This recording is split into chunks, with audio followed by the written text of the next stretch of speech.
How do I fly in your game? I don't know, just fly like Iron Man. Yeah, yeah. How would you fly if you were Iron Man? Exactly. That's so cool.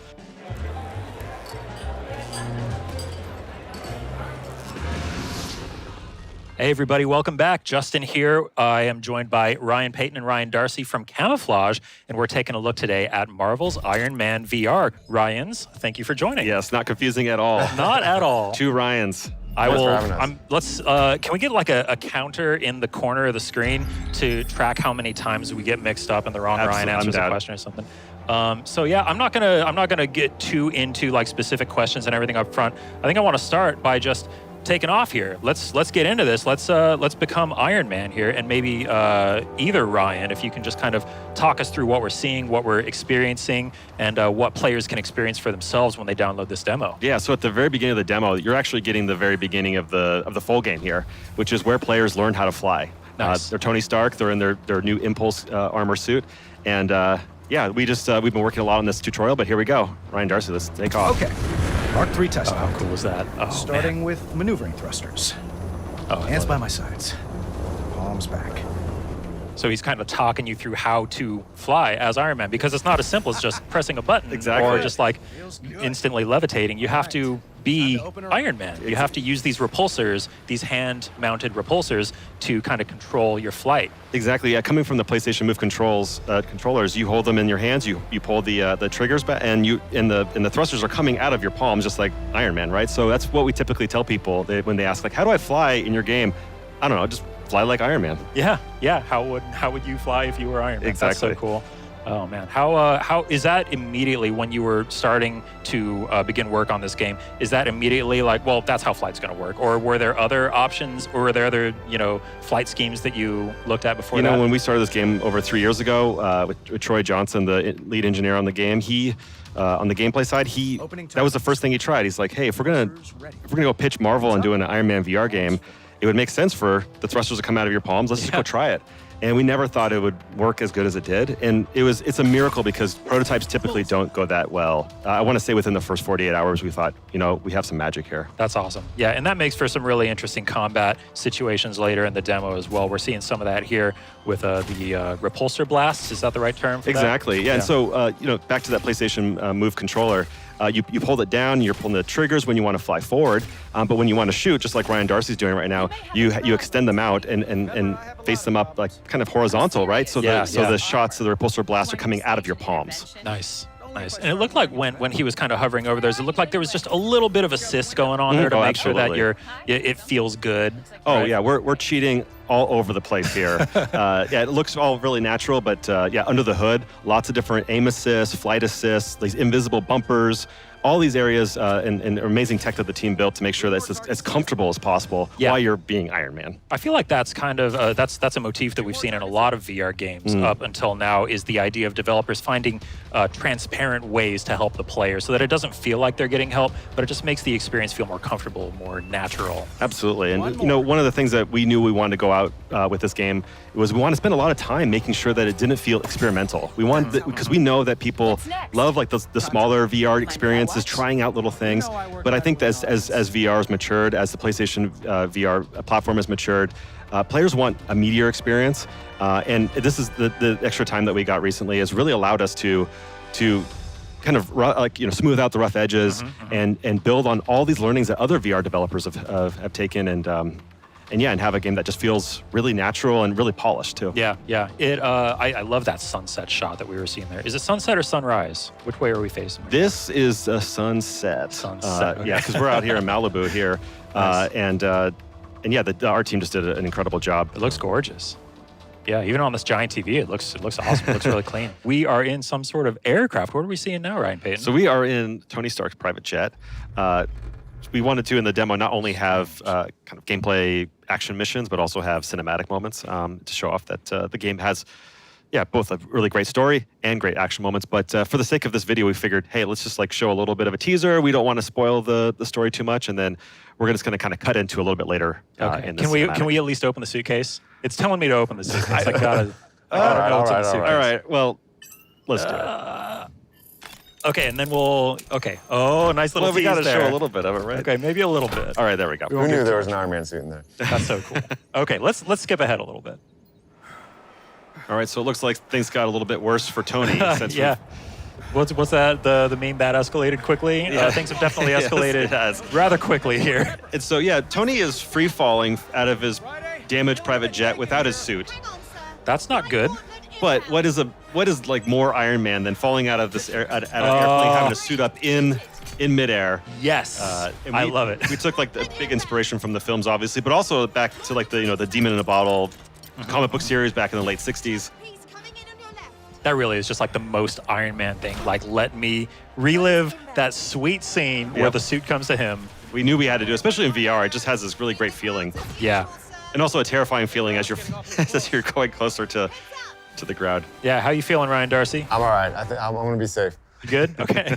He's played this once or twice. Yeah. All right. But yeah, we wanted to have like a classic kind of Iron Man suit up sequence, and this leads into the second big mission that we have in the demo. The demo it's a really robust demo. It's got 2 campaign missions plus some optional missions as well, and lots of areas for players to kind of test their skills. But this mission we're about to jump into is one of the more set piece types of missions. Oh, nice. It's less about kind of flying around wherever you want to fly, and more about kind of like this kind of epic set piece as you're trying to rescue this jet that Pepper Potts is on that just got attacked by our main villain in the game. Yeah. Seems pretty important. Yeah, it's very important. Yeah, we can't let Pepper, fall at the hands Can't of let one bad of our things big, happen yeah, to one of- sweet one of our Pepper. big villains. All right, so Tony's back in business. He's got his suit equipped or his armor equipped, and then Got a plane to catch. How fast can you cover 1,500 meters? We'll see about that. This fast. This fast. Can you hear Oh, that's cool. Just flying straight through the title. I love it. yeah, that was one of the things we learned through VR development is that 2D UI just kind of printed on the screen is less exciting than having it in the world. Yeah. And we've actually been taking a lot of that kind of detail that we initially put into the HUD and are starting to put in the world. Like you see the scanning, for example. Yeah. It's easier for players, and it feels a lot more immersive as well. Yeah, HUD is really interesting. It seems like an interesting thing to address in specifically this game, because in the world of Iron Man, he is constantly surrounded by that HUD at all times. So did you like see that as just an easy excuse to like, well, okay, well, obviously we can just put HUD stuff on the screen because it's Iron Man? Or It's interesting because at the beginning of development, our instinctual move was to just add all this extraneous detail in the HUD, because Yeah. that's what you kind of see in the films and in the comics, right?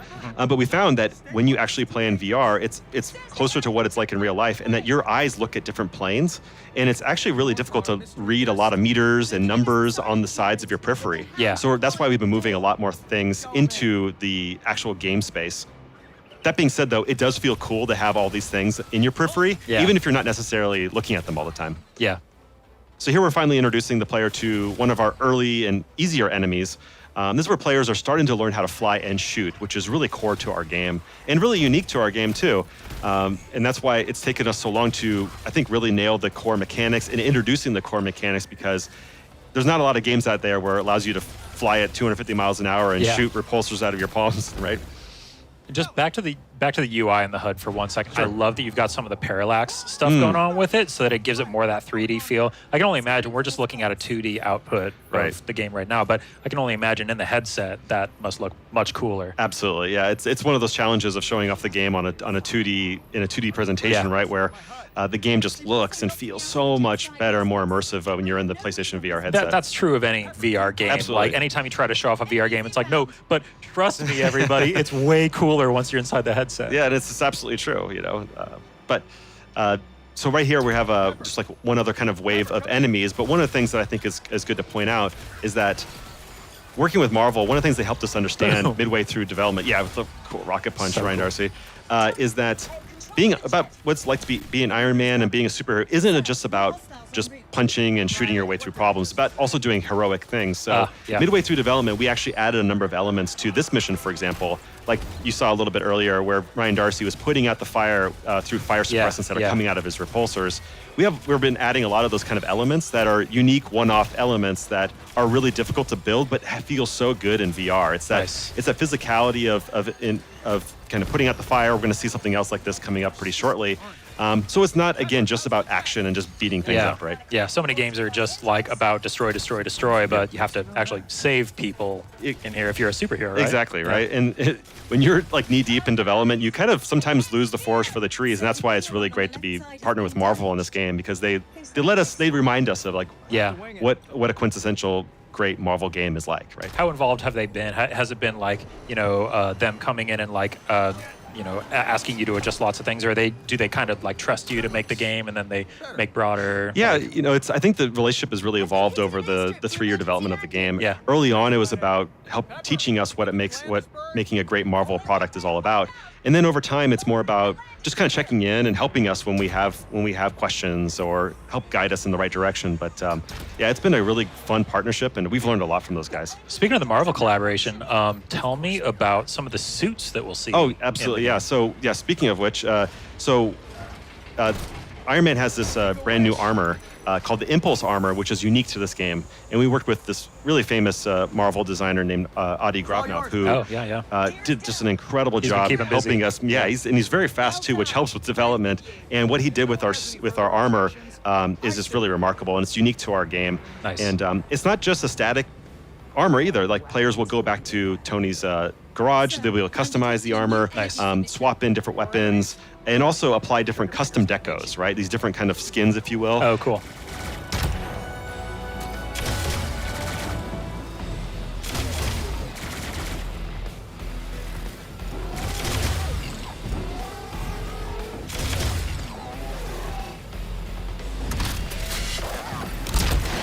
Oh, so you're alluding to like unlocking them like by way of in-game challenges? There's various ways to unlock the custom decos, as well as the different augments and weapons that you can apply to your Impulse armor as well. Sweet. And here what we're seeing is the skull. It's one of a little bit harder enemies that have shields, and requires players to learn how to not only fly and shoot, but also dodge when they're coming in at you. Oh, yeah. Like, for example, right there. Nice, right? Oh, that was a nice like side boost. Yeah, exactly. That was cool. Oh, nice. Do that rocket punch to open them up. Yeah, it just feels really great. Yeah, that's awesome. Boom. Oh, it doesn't get old. Nice. Ryan Darcy, is that rocket punch getting old for you yet? Oh, no, I love it every single time. That's great. You have something good when one of our QA testers tells me I could rocket punch all day, and he literally does do that all day. So. Oh, it's amazing. Anyway, you paying him for that? Yeah, of course we're paying. He just sits there. Yeah, shout outs to Matt Monroe, who's been doing a great job testing the game. But here, so we've got a little bit of trouble here. Another enemy that we're introducing here, named the Revenant, is putting Pepper in even greater peril here. So Tony's been hacked out of his suit for momentarily. Friday helps him get back online, and now it's up to this kind of epic conclusion to this mission as Tony has to boost his way down to this jet that's facing imminent danger. I think Ryan's got this. I don't know. There's a lot of debris in the way. There is. Pepper's counting on you. Oh man, something like clanged against the armor there.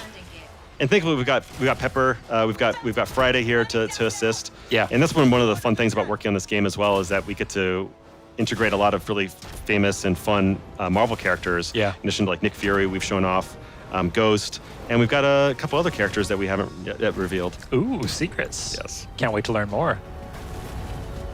Can he do it? There she is. All right, Ryan Darcy. I'm gonna make it. Moment of truth. Take my hand! Tony! Nice. Yeah. Nice. Pepper saved. Nice job. Whew.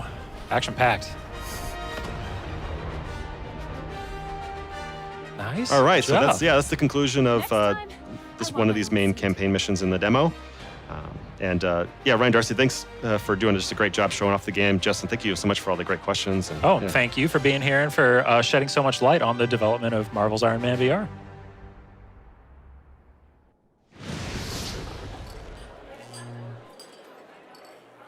PlayStation